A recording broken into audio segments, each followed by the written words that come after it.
साथियों, आज तो जम्मू कश्मीर असेंबली नहीं चल रही है, लेकिन 200 यूनिट मुफ्त बिजली पर बार बार सवालात पूछे जा रहे हैं और ये असेंबली के बाहर भी हो रहा है, अंदर भी हो रहा है। डेली वेजेस पर सवाल पूछे जा रहे हैं, हड़ताल बाहर भी हो रही है, अंदर भी हो रही है।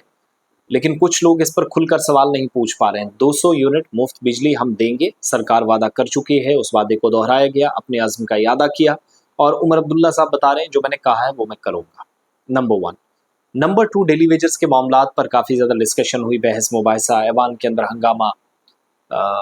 उमर अब्दुल्ला की सरकार जवाब दो के नारे बीजेपी की तरफ से लगे, दूसरी तरफ से कहा गया कि चोर मचाए शोर। मुझे लगता है ज़ाती तौर पर मैं ये सोचता हूँ कि नेशनल कॉन्फ्रेंस के नारों में दम था। उसकी 2-3 वजूहात हैं, तकनीकी एतबार से भी चीज़ों को समझिएगा कि ये वो डेली वेजर्स हैं जो आज भी लाठियाँ खा रहे हैं, कल भी लाठियाँ खा रहे थे।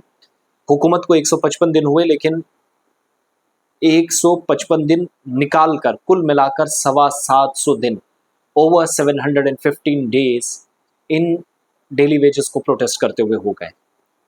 तो लाठियां खा रहे थे, डंडे खा रहे थे, घसीटा जा रहा था, कपड़े फाड़े जा रहे थे, कहा जा रहा था काम करो नहीं तो आपको यहीं से निकाल दिया जाएगा, छुट्टी कर दी जाएगी।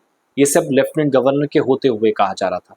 अनफॉर्चुनेटली जिन्होंने तबाही इन डेली वेजर्स की पिछले इतने सालों में की, पहले नेशनल कॉन्फ्रेंस ने, कांग्रेस ने मिलकर, फिर पीडीपी और बीजेपी ने, वो बीजेपी जो 10 साल में कुछ नहीं कर पाई, सिर्फ एलजी के तलवे चाटते और ये बार बार कहना कि उनने बहुत अच्छा किया। ठीक है, लॉ एंड ऑर्डर का उनको क्रेडिट जाता है, एक भी पत्थर नहीं चलने दिया, इलेक्शंस बहुत अच्छे से कराए, बहुत अच्छे से सारी चीज़ें मैनेज की। But when it comes to daily wages, आप क्या कर रहे थे?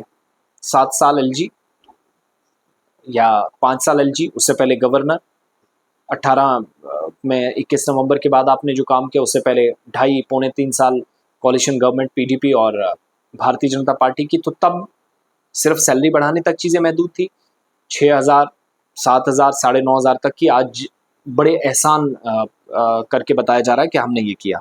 फिर छोड़िए, लॉ एंड ऑर्डर तो लेफ्टिनेंट गवर्नर के हाथ में, लाठियां कौन मारा था? पुलिस मारी थी क्या? पुलिस सरकार के हाथ में।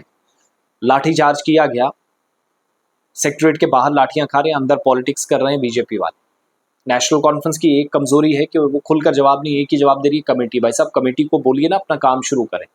आप कह रहे हैं मुझे उम्मीद है कि चीफ सेक्रेटरी साहब, अगर आप भी उम्मीदों पर हैं तो फिर एक्सपेक्ट क्या किया जाए आपसे?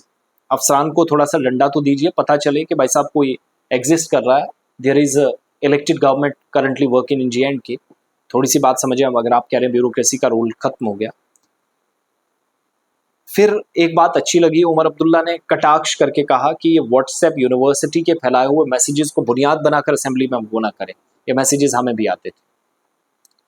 सुनील शर्मा साहब ये भूल गए कि आप सेंटर भी जाते हैं, पता नहीं दिल्ली में, हमें नहीं पता क्या बात करते हैं, हमें नहीं पता कि आप राजनाथ सिंह साहब के साथ क्या बात कर रहे थे, आपका डिफेंस के साथ क्या लेना देना है, हमें नहीं पता। कितनी नॉलेज है, टेक्निकलिटीज़ को कितना आप जानते हैं, सिक्योरिटी पर्सपेक्टिव से आप कितने इंपॉर्टेंट इश्यूज़ को उजागर कर पाते हैं, वी डोंट नो। हम ये जानते हैं कि आप यहाँ के रिप्रेजेंटेटिव हैं, ये आपकी responsibility as an responsible citizen of India, as a responsible MLA, you must go to the LG office, बताइए कि लाठी डंडा मत चलाइए, पुरअमन तरीके से पीछे करिएगा। हुकूमत भी कमज़ोर है, हुकूमत काम नहीं कर पा रही है कि आप बातचीत ही तब तक करें, एंगेज करें, या जब तक कमेटी कोई फैसला लेती है सैलरीज ही बढ़ा दे, कुछ ऐसा फैसला तो करना पड़ेगा बसूरत दिगर। उमर अब्दुल्ला सरकार भी वही जिस पर बीजेपी थी, वही झूठ की बुनियाद पर आप सरकार बनाएंगे, फिर कुछ होगा नहीं। लेकिन बीजेपी को भी, मुझे नहीं लगता, ज़ाती तौर पर मेरा ख्याल है, उन्हें कोई हक नहीं है बात करने का डेली वेजेस का और बिजली के ताल्लुक से। जहाँ पर स्मार्ट मीटर्स आपने लाए, हज़ारों में, सैकड़ों के हज़ारों में बिल आपने तब्दील किए, जम्मू शहर की तबाही की, रिटेल स्टोर्स खड़े कर दिए, छोटे जो दुकानदार की तबाही की, और 370 सब परेशानी इससे दूर हो गई, ये कह कह कर लोगों को बेवकूफ़ बनाया। आज मिलिटेंसी पर जवाब देना। 28 अप्रैल 2024 के बाद 2 दर्जन से ज़्यादा अटैक्स क्यों हुए? जम्मू इंटीरियर में जहाँ मिलिटेंसी से पाक एरियाज थे, वहाँ क्यों मिलिटेंट्स आना शुरू हो गए हैं?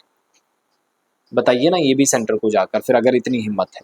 दूसरा, 2 किलोवाट बिजली पैदा करने की सलाहियत पर शुभात का इजहार सोलर पावर पैनल्स के ज़रिए, जो जिस पर कई लोग कर रहे थे, लेकिन 200 यूनिट मुफ्त बिजली फराहम करने के मेरा काम है, मैं करूँगा, मैं किससे इस पर कोई राय नहीं लूँगा, ये उमर अब्दुल्ला साफ कर गए हैं। और कहा कि सार्फिन को 200 यूनिट मुफ्त बिजली फराहम करेंगे या नहीं, ये वज़ीर आला को सोचना है, और हम इस पर वजाहत करते हुए कह रहे हैं हम करेंगे। दूसरा, व्हाट्सएप के मामलात पर मुश्किलात बड़ी हैं।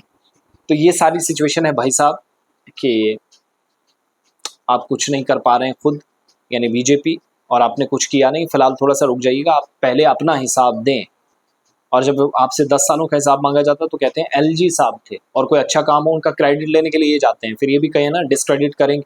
ये जो गलत चीज़ें हो रही हैं, पूरा सिस्टम आपने मुतासिर। इन दिनों आज चौथा 5वां दिन है, बल्कि एक हफ्ता हो गया जम्मू के अंदर पानी ही नहीं है। जम्मू शहर में लोग तरस रहे हैं, और ऐसे में प्राइवेट टैंकर्स वालों ने जो 500-600 का टैंकर मिलता था वो दुगने रेट पे चला गया, उन्होंने मनमानी शुरू कर दी है। ये all because of you were there in system, directly indirectly आप रूल कर रहे थे। और आज सेंटर में जाते हैं, कहते हैं जम्मू कश्मीर के हालात पर चर्चा की। अरे भाई साहब, क्या चर्चा आप करेंगे?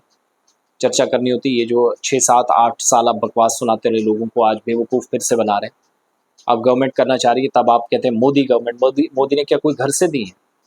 ज़रा सोचिएगा, इतनी schemes, right to education, MNREGA, खवातीन के लिए बिल, उस वक्त काम हुए डॉक्टर मनमोहन सिंह साहब की, जिसको आप इंडिया अलायंस आपके आज कहते हैं, जो उस वक्त यूनाइटेड प्रोग्रेसिव अलायंस यूपीए कहलाता था।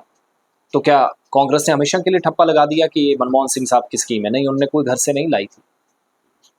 वो हम सबके बीच में से जा चुके हैं, छोड़ चुके हैं।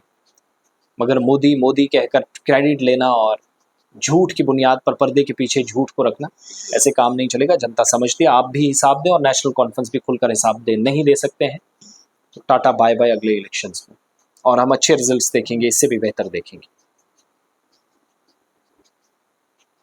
बहुत बहुत शुक्रिया आपसे।